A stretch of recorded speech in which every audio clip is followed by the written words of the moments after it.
Welcome back, everyone, to Onyx's Rambling Reviews. I hope the mic is in a better location this time, so it's not obscuring as much of my face. I didn't realize that until after I had done the last video on Mortal Kombat 2, because the first one that I did with my mic, I didn't have this table yet, so I was just sitting on boxes over here, so it wasn't really my mic. Now it's over here on a table, and I'm working on figuring out the balancing here. As promised, this week's movie is of The Mandalorian and Grogu, or Star Wars. The Mandalorian and Grogu. I got my popcorn bucket back here. You can't really see them that well, but I have the original trilogy and the prequel trilogy.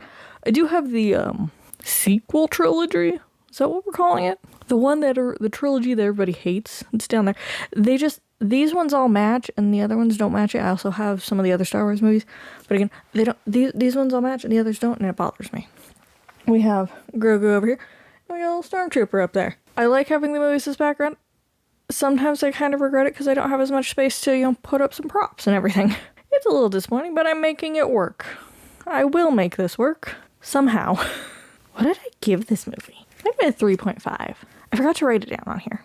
It was... Okay. Also, again, I mentioned this at the end of the Mortal Kombat 2 movie. I have only seen a little bit of the show, The Mandalorian, back when it first came out. I have not seen any of the newer seasons. My husband and I didn't even finish season 1.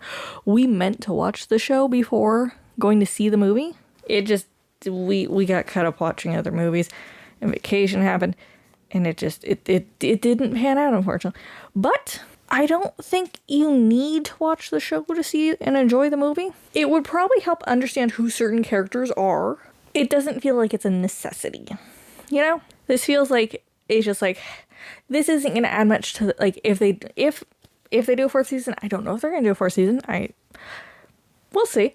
If they do a fourth season, this movie isn't really going to affect the plot of that much. There's one thing in it that could, but I don't think it will. So I don't think that this movie is going to affect the show storyline all that much. We'll see if I'm wrong in the future. Who knows? Who knows? Let's talk the cast for this movie. There's only 3 main cast members I'm going to bring up because there's some other characters, but really you just have the Mandalorian, Ward, and Rada the Hutt. There's also the 2 other Hutts whose names I do not know, nor do I care to learn because, well, we'll get into that. So you have Jeremy Allen White, who at least voices Rada the Hutt. I assume we know this character from the show. I'm not sure on that. I don't remember him from anything. Apparently he's Jabba's son, I think. So that's interesting.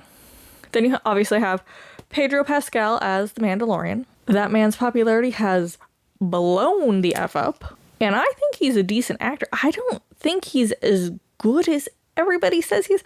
I'm not saying he's bad. I am not saying that at all. No. I do think he is a good actor. I just think his popularity got blown out of proportion real fast. He kind of went from I'm here, and then suddenly he's up here. It wasn't a steadily increase. And that does happen with some people. And as much as I love Joseph Quinn, I do feel it kind of happened to him after his appearance in Stranger Things. He was in some stuff before, much smaller roles. Nothing really major. Then he was Eddie in Stranger Things. And now he's in a Marvel series. He is the Human Torch. Johnny Storm, that's his name. I knew it, I just spaced it. He was in Gladiator 2. He's going to be in I think it's an upcoming Beatles movie.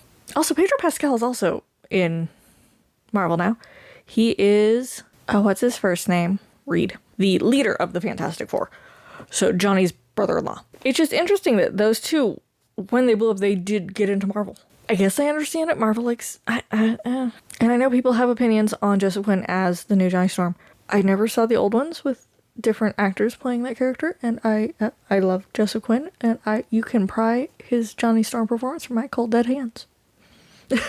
Sorry, this is completely off topic, and this will probably be in black and white now, but that is my thoughts on the popularity blow up of Pedro Pascal. I think he is a good actor.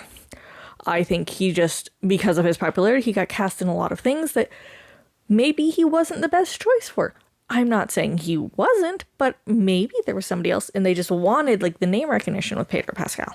That's neither here nor there, I guess, because he was already Mandalorian before his popularity blew up. That his being in this movie does not affect what I'm saying at all. He was already in this. He was already going to be in this. And then the third character, actress that I'm going to talk about is Sigourney Weaver as Ward. I do not know this character from the show, but I do love Sigourney Weaver. She's great. She is probably one of my favorite actresses, like, at least, like, in her age bracket. I love her. She's just, every movie I've seen her in, she takes no shit. She's just like, no, we're doing this, and you're not gonna mess around. And I love her for that. There's some other people who are in this. I see them. There's also Stephen Blum as Garazeb. I don't know how to pronounce that. I think that is Mando's co-pilot in some scenes. Yeah, no, beyond that, there's everyone else is not really there for the whole movie. I'm only really bringing up Sigourney Weaver because I love her. She's hardly in the movie too. Really, the only two people who I should feel like I should be crediting at all are Jeremy Allen White and Pedro Pascal. And the animatronics team for whoever built the little Grogu robot animatronic. Very good job. I thought that was a very good animatronic. It's a Star Wars movie, so you got that. I really like one of the plants that we spend a lot of time on. It's very pretty, very swampy though. Music's good, I guess. I don't have much to say about this movie. I'm not the biggest Star Wars fan. This is my husband's shirt. It's weird not wearing something black or red. So if this is throwing you for the fact that I'm wearing something that's not black or red, it's also throwing me. Just saying. It feels... I was looking for my husband's black shirt that just says Star Wars. I could not find that, and I'm very sad. That's what I wanted to wear. I couldn't find it. Took me a while to find this one, too. Not the point here. I guess, yeah, I don't have much else to say before we get into the meat of it, the spoiler section. Let's talk about the effects for a minute. Star Wars has always used a lot of practical effects, and I love that. I love it when films and TV shows go out of their way to use practical effects over just doing CG. If you can make it out of practical effects and make it look good, do that instead of doing CG, in my opinion. Because it gets more people with working on the show and movie, because you'll have more people who can build these things. It's less likely to end up being accused of being AI. We're not going to get into AI today, but we are going to praise all of the really good practical effects in this movie. I really thought they did a good job with the practicals. They usually do. And that's all I got now. Let's get into it. Spoiler alert. That might have been a long pause. Spoilers ahead. Spoiler alert. Let's get into it. Oh, I guess the first two notes that I have on here aren't technically related to the movie. My home theater is a Regal theater. I hate the new roller coaster at the beginning of the movie so much. I hate it so much. It is so poorly designed. And honestly, I know it's being accused of being AI, but I feel like AI would have done a better job. I think one of the things that ruins it is the fact that they're trying to do a hanging coaster vibe where the track is above us. And it works so much better when the track is below the the coaster train. Because then you get the effect better. When it's hanging, you also, you can see the track, it's whoop, and you're still going straight, and you're not getting, the vibe of, the train swinging out a little bit as it's going around a corner, which it should be. I am a coaster enthusiast, so I get this. It's bad. It's bad. It's bad. Bring back the old one. Not the one that we had before this one. The one before that one. I liked that one. Really, any of them before this one were better than this. This is awful. And the Regal logo at the end is just, it feels half-assed. It doesn't feel like they tried. And it makes me mad. It is just a horrible showing, in my opinion. Honestly, I think I wouldn't be as bothered by it if they even, honestly, the easiest switch, move the tracks from the top to the bottom, and I think a lot of people would complain less. But we still would complain a lot because it's not good. I don't like it. I miss the old ones. This one is not good. It's not. The other note from before the movie, The IMAX countdown was Star Wars themed, and I appreciate that. It did not do the thing where it expands at the number 4, but I like that they themed the whole countdown to Star Wars. That was cool, and it was forged for IMAX because Mandalorian steel is a thing. I think I remember that from the show, and they mention it in the movie, and that's like a very strong steel. I think so, like forging metal and all that. Yeah, okay, I liked it. It was fun, and I've never actually seen They might have done it for Fantastic Four. I can't remember, but we don't normally get a unique IMAX countdown. And I appreciate that. You know, let the people doing the IMAX countdowns have some fun and program some new ones for certain movies. Why not? Why not? Now, let's actually get into the movie. We start with, as I have noted it, a bad guy meeting. I do not know who most of these people are. I do not care to know who most of these people are. They are not relevant to this movie at all. Some guy does not like the leader dude's plan, or has some complaints about it.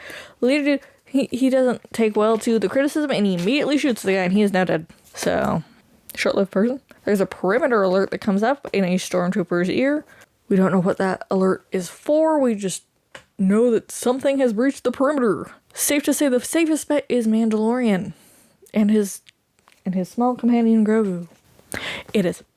Mando is a one-man army. Much like the John Wicks of the world, the Jack Bauers, really every other action hero that does not have superpowers, but is somehow just like, I don't know how you're surviving all this, but you are. Jason Bourne, who's the guy from Die Hard? John McClane. This is what I have an iPad for. John McClane. I was right. Okay. They're all just one-man armies, and like, they can take out anything with nobody's help, and they just do, and they survive everything. I can never decide if I like this stance. Also, I think the other reason I am not sure if I like it, we don't have very many female characters in this role of a one-man army. No, we don't, and we need more. Oh well. The leader dude of this bad guy meeting nopes out. Everybody else surrenders to Mandalorian. Leader dude gets into an escape pod while everybody else just... Do they all die? Yeah, they all die, I think. Mando just shoots them all. Or they all run away. I don't know. It doesn't really matter. There's this tiny little truck that we see scooting through leader dude's base. It's about the size of this, height of this popcorn bucket, and not much bigger. We see Grogu take it out. It's very cute. He's using his voice. I love him. He's adorable. He's so small. And, but there is a stormtrooper on robot legs, kind of like a chocobo, but not, it's a robot, but like, that's kind of the vibe. And he has like a proximity alert beeper thing to like, Grogu's hiding behind a rock. Mando shows up and takes out the dude and saves Grogu. Huge snowy mountains. It's very pretty. I hate the cold, but it is pretty. And they just go straight down that mountain. Just straight down. I don't try to find a path there. They just straight down. It's a controlled fall. To some extent, I think. So the leader has escaped to an AT-AT. I think that's an AT-AT. I would look that up, but I'm gonna let the comments tell me on this one. I don't know all the different types of ships and everything in Star Wars. There's a lot. All my mental free space is stored by completely useless things, like movie notes and weird complaints there, and Stranger Things knowledge. Yeah, today we're learning that I'm a huge Stranger Things fan. There's 3 of the AT-ATs. Mando takes one of the 3 down, and it's not the one with the bad dude in it. And he tells people in his AT-AT, or is it over the radio that he says this? Either way, the stormtroopers and one of the 2 surviving AT-ATs start preparing to take down Mando. As they're preparing, he breaks into that AT-AT and takes them all out and takes that one down, and then he goes for the last one. And the bad guy is in that one. Why are you here? You are not allowed to be in this house. There's a tiny spider on my floor, and it's crawling towards me. Excuse you. I don't like spiders. Thankfully, it was a small one. Meanwhile, Mando is destroying AT-ATs and hunting down this bad guy. He does not capture the bad guy. The bad guy escapes, planting bombs that blow up the last AT-AT, as Mando is doing something. I don't remember what he's doing. He's aiming at the escape vessel. I think he shoots the bad guy dude down. He takes the shot. He gets the shot in at the escape pod that, flew away with the leader dude in it. And they escape out the hatch. It was Grogu that noticed the bombs while Mando was trying to line up the shot. They as it is in every action movie with these kind of situations, they escape right at the last second before the bombs go off, and they survive. Of course they do. The movie would be over real fast if they didn't. And then we get a pretty sun shot as they are arriving at an outpost. I don't think it's the Rebel. I don't remember what this new group is called, but it's essentially the Rebels, but it's not the Rebels. I don't know what they're called. But we meet with Ward. She pays. Oh wait, no, we're not there yet.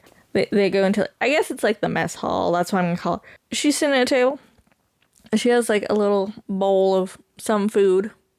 Grogu tends to like to eat. That's what I've noticed. But she has a bowl of something, and Mando sits down, Grogu sits on the other side, and he's trying. For somebody who like blew up a truck, the fact that he's struggling to like bring this bowl of food over to him on the table is very cute. And she's just like, "Excuse you, no, these are mine." I feel like he hasn't fully figured out the Force yet, to the point where like he can use it as easily as we see Yoda or some of the other Jedi Masters in earlier films use. But he's also just a child. I'm not sure the extent of his Force powers, but that's neither here nor there right now. He doesn't get his snacks. He's sad. It's adorable. Mandalorian is given his next target. It is Commander Queen. And he's going to need to work with Hutts to get information on where to find this guy. He gets paid with this old ship that has been restored. It's a nice ship. It's very rectangular. As he's going into it, and Grogu's bouncing a little bit. It's very cute. I love Grogu. He is adorable. He is so precious. We need to protect him at all costs. They get up into the cockpit. And Grogu immediately starts pushing all of the buttons, which, fair, shiny button, pretty button. I want to push it too. He's told no. He's chastised for that. And he's just like, oh, protect this boy at all costs, please. They take off and they head towards the planet that the Hutts live on. I don't know what planet it is. I could look it up. I'm happy not knowing. I like Star Wars enough. It was never my franchise growing up. It's more my husband's. It's more my mom's, my uncle's. Pretty much everybody else in my family except me. I never got it. I got more into Star Trek, and nobody in my family introduced that to me. I had a friend that introduced me to that, and I'm like, yep, this is what I'm latching onto. But I do enjoy Star Wars, so. They arrive at the planet that the Hutts live on, and there's two ships that show up behind them, and they're making sure that they got clearance to come in. There's many droids. Many droid. They have a droid army. So the two Hutts are, I don't know if they're brother and sister or whatever, but I think they are Rada's aunt and uncle. Yeah, because they want Mandalorian to find their nephew who is Rada. So they are Rada's aunt and uncle. I'm not sure of their relation to Jabba or how they ended up getting into power. Well, I guess with Rada not there, somebody needed to take over the throne, and they were within the family line to some extent. I don't like them. I also just don't like the Hutts in general. They are weird. They want Mando to rescue the nephew, and once Mando brings Rada back, they will give Mando the information on Commander Coin. Yeah. They get some intel that he is on Shikari. There's a really fun song that plays as they arrive in Shikari. I like that song. I even made a note of it. That's how you know I like this song. That was a fun song. It gives where we land in Shikari gives like futuristic Chicago, New York vibes, and I don't know how else to describe it. Does that make sense? I think it makes sense. For the right, Mando, once they've landed and everything, he goes to a little food cart. And honestly, yeah, that somebody like that would probably know all the weird gossip in the city, where to find people. So for the right price, you can get whatever info you want, unless it has to do with the Hutts. And he's just like, nope, no price will pay me to tell you anything there. And then he conveniently starts saying things that's just like, I'm not saying this to you, but if you needed to, find blank, blank, blank, you could maybe look over in blank, blank, blank. Mando does get his info. And we see Rada. He is buff.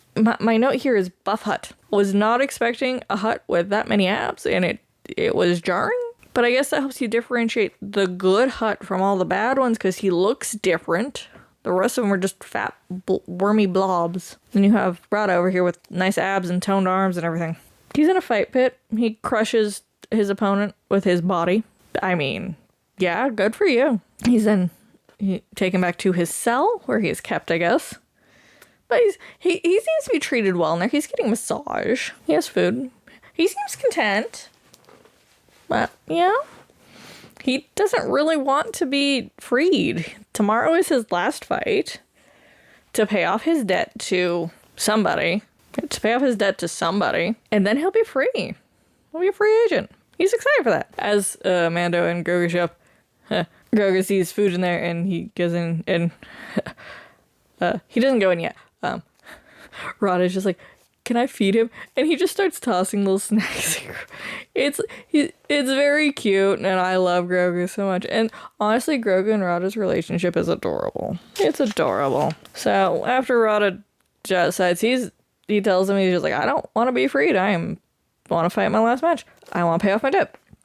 Mando and Grogu go back to the food cart guy. Figure out who it is that Rada is in debt to. And the minute Mando asks, the food cart guy immediately closes up shop. He's just like, nope, not getting into that. Mando breaks in, I guess the door was open, and asks the food cart guy more directly. And he does end up paying the food cart guy, and the dude's just like, I didn't give you any information. It's just like, yeah, no, this isn't for the information, this is for his bill. Because Grogu's over there just eating. he likes to eat, and I respect that. He's a growing boy. Okay, he needs his food. He goes to the bar where he is told to find the guy who Rada is in debt to. He's a dude with horns. It's definitely a shady bar. When Mando asks about the dude that he's looking for, the bar goes silent. And that's kind of...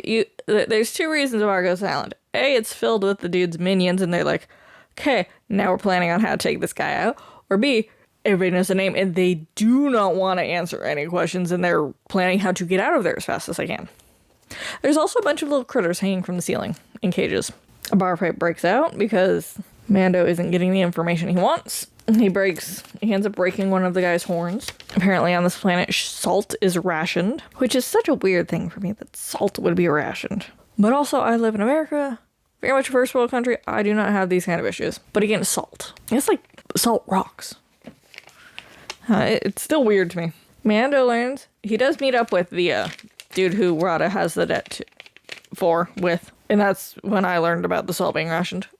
Mando also learns that Rada's last fight is going to be rigged. Not in Rada's favor, but to kill him. I don't actually know. Bad guy who Rada's in debt to gives Mando his coins back and a block of salt. Because Mando tried to buy out the rest of Rada's contract, but dude wouldn't take it. And he's just like, I want to see you fight in that pit. We'll get that. So he's given this block of salt and keeps his money. As he's leaving, he drops that block of salt into the horned guy's drink. Sure, why not? Grogu sneaks in. They go back to where Rada is being kept, and the doors are closed and everything. So Grogu climbs up some pipes into a vent and opens the door from the inside. And that's how Mando and Grogu sneak back in. And they go, oh my. My note here is doesn't want to be something. Lazy? Hairy? Horny? I don't think it's horny. It could be lazy. It ends in a Y, whatever the word is. Rada does not want to be freed. He wants to fight in his last fight, get out of his debt, and go on with his life. Mando unlocks the cage. Rada calls the guards, and Mando is immediately gassed. Grogu escapes. No, he doesn't. That's a different thing. Grogu does not escape. Grogu ends up in a cage. Tiny cage. Much like all the critters that were hanging from ceilings. And the bar. Mando gets put in a cell, and he is going to be in the next fight. I'll never know what that says, and neither will you. So Mando must fight now. Grogu's in a cage. Then you get the cliche that we see in a lot of these things when two people who need to work together are forced to fight. Or at least one of them is just like, hey, I need to help you. And the other one's just like, hey, this is my job. And the other one's just like, I don't want to fight you. Why do we always have to have an I don't want to fight you cliche? It's so overdone. Actually, it's been a while since I saw a decent one. And I think it has. I don't remember. Yeah. But we get the I don't want to fight you cliche. And then they fight. Because, of course, they do. Mando ends up yielding, giving the win to Rada, thus freeing him, thus making it so he has to be freed from his contract in front of the whole audience. The dude is just like, yep, okay. And then he sends out, what's it, 8? There's a bunch of different other monster things, creatures. There's like a laser wall that goes up to prevent them from crawling up the walls and getting into the audience. And now Mando and Rada have to fight together to take down all these things. There's one, it's a tiny little creature, but it's very sparky. And during this fight, do I have notes on this fight? The only other note I have is all the enemies. During this fight, somebody, I guess they throw him, or somehow he gets up and he shorts the laser wall barrier thing, thus freeing all of these angry creatures into the stands, into the city, and giving Rada and Mando a chance to escape. Also, Mando does get Grogu back from the cage. Grogu does not remain in a cage for the rest of the movie, which is good. That's good. The beasts are free. That was my note. We say Grogu. Rada still doesn't want to go home. He doesn't trust his aunt and uncle. He thinks they want to kill him so they can remain in power. And he doesn't want to be in charge. It doesn't end in a Y. It says king. He doesn't want to be king. Unlike Simba, who just can't wait to be king. I really wanted to make that joke once I thought of it, and so I did. Rada doesn't want to rule. He's happy just doing his life, being a dude. I respect that. Grogu ends up in this little baby carriage thing, I guess. I think it's the thing that we see there. I don't know if that's the right one. Yeah. He fits it nicely, and he just zooms around in it because Rada got into a car because he didn't want Mando to take him back home. So he's trying to get away from Mando while they're also trying to get away from all these beasts and monsters. It doesn't really work out. And they end up getting Rada onto the ship. They get him all tied up in the ship. And then, yeah, time to touch buttons. Grogu is just doing things. I have a note here that says Grogu. Whee! Oh, yeah, because now I feel like I'm missing... Oh, I skipped a few notes. Okay. Rada has been captured. He knows where Coin is. I guess he has the same information as his aunt and uncle do. I don't know. But he has that information, and apparently the guy who he was in debt to was Commander Coin. And they go get him at Rada's instruction of where to go. They go to whatever planet he's existing on. They break into his house, and by they, I mean it's Mando and his co-pilot, four-armed monkey man. Not the same four-armed monkey-looking man that was in... Was he a four? I don't know. Mando's co-pilot dude. Garzab, who I think is what his name is. They break into Coin's house or mansion or whatever you want to call it. There's some fighting. Mando fights the horned guy again. They capture Coin and they take him back to the outpost. This is where all the button pushing makes sense. Rada is asked to get things ready. He can't fit into the cockpit to prepare the ship to go. So as Mando and Garzab and Coin, who's their prisoner, are scooting back to their ship in a smaller ship, a couple of droids or troopers, or droids and troopers, are scooting after them to get Coin back. They get back to the ship where Mando is over comms. Mando's trying to get Grogu to get the ship ready to go. Grogu just starts pushing all the buttons. He sends some missiles out. He doesn't really push the right buttons when he needs to. He's still learning. Give him time. And the wee comes from when they take off, and he does not have a seatbelt, and he just goes. They get into the ship with their prisoner. The other ship that had the other tiny little car ship that had like the droids or troopers or whatever in it, kind of gets in there. Rod just throws it out of the back of the truck, out of the ship essentially, and they go back to the outpost to turn in Coin. Ward is not the happiest that Mando brought back Coin instead of Rada, because that kind of breaks their agreement with the Hutts. But here's the thing, Mando did also bring back the guy that he was originally supposed to bring back. So it's just like he just skipped the middleman in there, you know. And he's like, and now I'm going on vacation. I'm taking time off. And he sees Grogu and Rada playing by the ocean. They go to a very volcanic-looking planet. Any volcanoes? It's very dry, very rocky. Rada is sent away with somebody who I guess Mando trusts to go be free and live his life. At one point, Mando says to Grogu, heal and stay, as these tiny little things, like, I guess they're engineers that help repair ships and everything. They show up, and she's like, Grogu's not a dog. Don't tell him to heal. Don't tell him to stay like that. Rada goes away. Somebody is watching somebody knows that Mando's there and follows them. And during that night, after Rada is gone, Mando hears something and he senses that there's somebody there.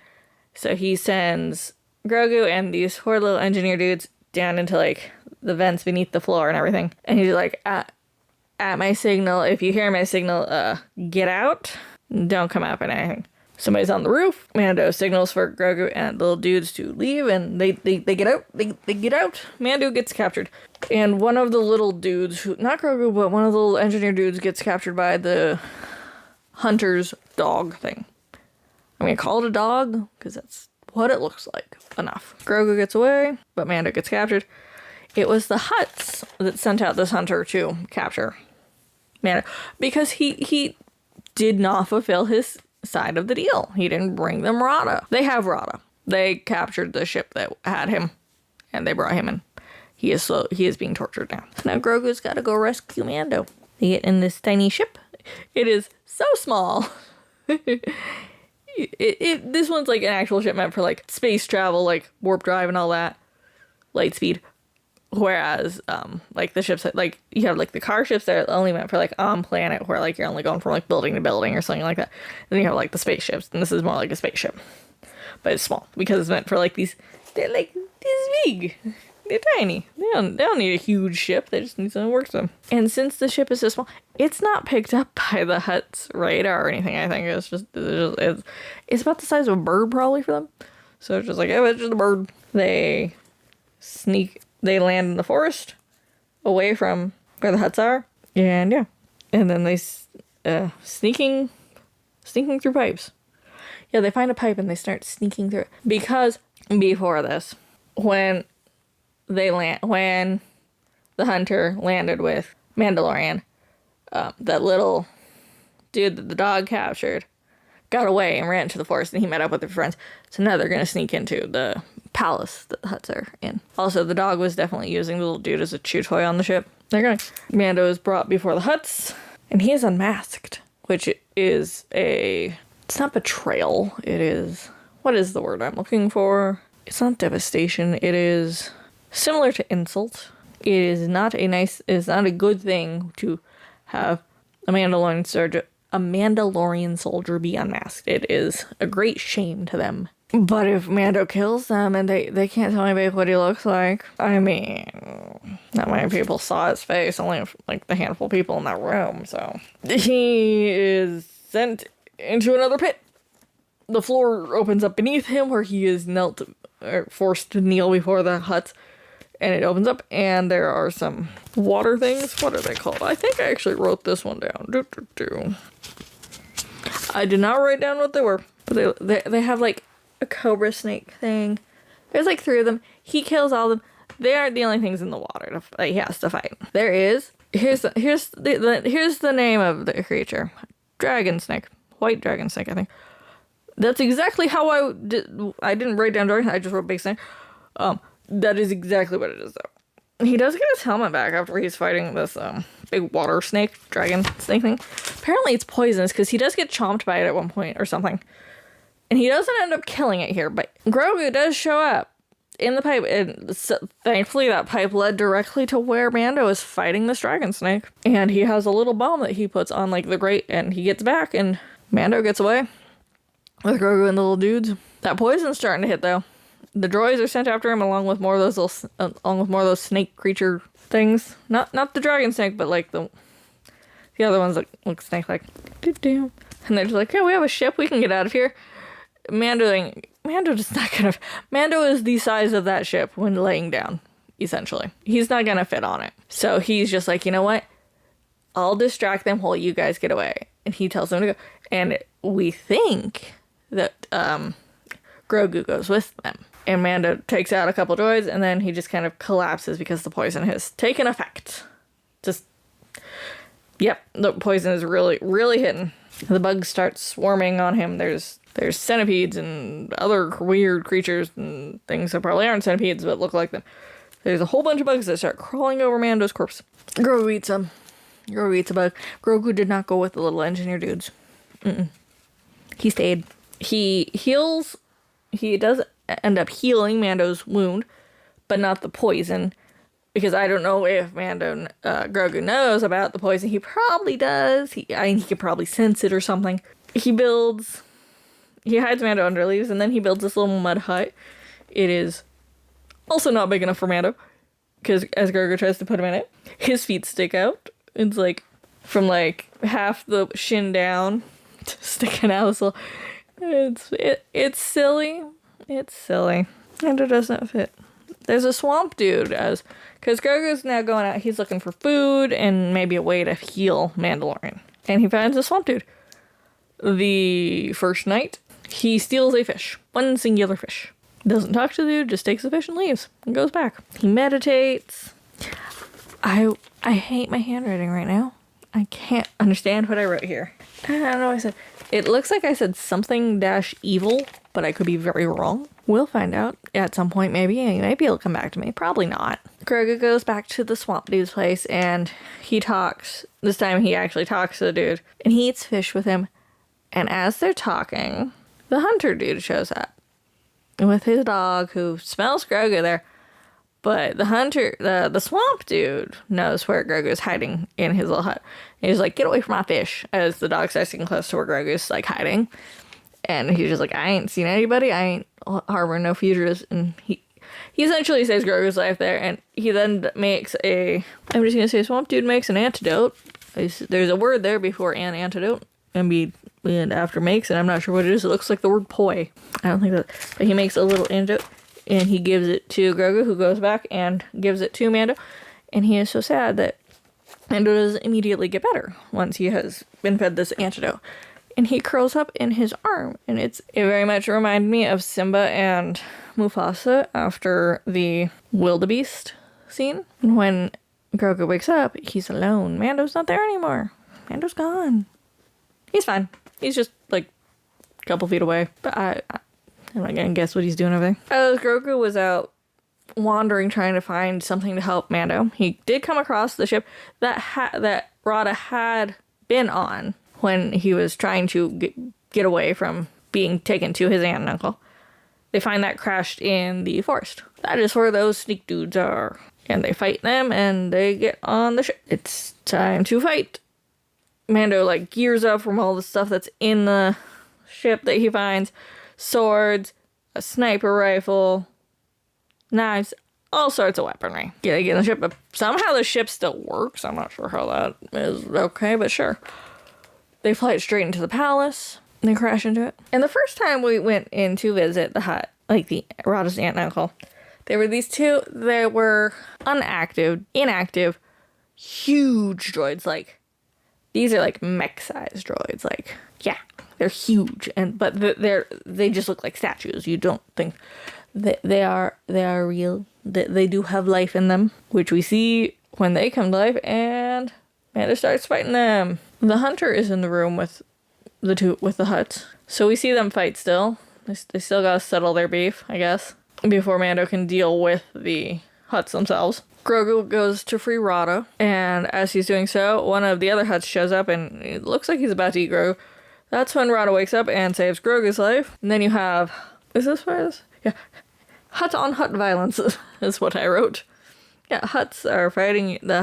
Rada is fighting his aunt and uncle. And huts weigh a lot. So you see as they start rolling over where the fake floor is, it slowly is collapsing more and more. This is important because it does eventually collapse. They keep fighting. The dog comes after Grogu at one point, but he uses the force on it to calm him down. And then because the floor does break out underneath where the three huts are fighting, and I think the hunter ends up going down there too. I don't know what happens to the hunter in the scene. I didn't really make note of that. Yeah, he falls down in there with the hut. But you think Rada's gonna fall, but Grogu saves Rada and brings him with the force. Again, sometimes his force is really strong, but then he couldn't use it to like get the little bowl. Inconsistencies that probably make sense if I had watched the show. So you have the two huts down in there, and the hunter gets away. The huts do get taken out by the snake thing. The little tiny dudes come back, and they brought backup. They brought Ward and more of the people from the outpost. They brought a little army to save Mando and take out the huts. Because, apparently the huts were going to double-cross them, which is kind of what Mando had implied that was probably going to happen. Yeah. And Mando is just like, I need you to direct all of your weaponry. Now, Mando hears ward over his comms somehow. I don't know how comms work in this universe. He's just like, send all of your firepower at me. Destroy where I am. Aim it all here. And she's like, no, if I do that, you're going to die. And he's just like, trust me, I will be fine. We'll be fine. Just do it. And she's like, okay. So they start going in. You gotta fight through the air defense systems and the droids that get in ships to stop the army from the rebels from rebelling. But they do get away right at the last second as Ward and all of them start about to shoot all their firepower. They get to what is supposed to be an escape hatch or something. It's just a wall. It is very high up above a lake. They jump right at the last second, again, right before bombs go off. They're fine. Everyone's fine. They go back to the outpost. Rada doesn't want to go be king, so he's just like, maybe I'll stick around here. And yeah, he does, I guess. Mando and Grogu just go off. Grogu gets to push the buttons to fly the ship. It's very cute at the end. But yeah, that's the movie. It's fine. It's a Star Wars movie. I think like it's gonna do well because it's a Star Wars movie. But it's what was the last good Star Wars movie we had? Honestly, I don't know. But that's also just more of a, I just don't know. Yeah, it's a fine movie. If you like Star Wars and you like Mandalorian, go see it. I mean, I'm very rare. No, that's not true. There are definitely movies out there I will tell people not to see. If you watch my this or that, you know what one of them is. But yeah, that was Mandalorian Grogu. Fine movie. It's not offensive, as far as I can tell. It doesn't do much to further Mando and Grogu's storyline. So they could keep going with the show and have that just kind of be like a nice little side story that you don't need to watch to understand anything. Beyond that, I don't have much to say. So I guess what I'll say here is tell me what you thought about it in the comments below. And until next time, I've been Onyx, you've been fabulous. Please like, comment, and subscribe, and I will see you in my next video. Bye!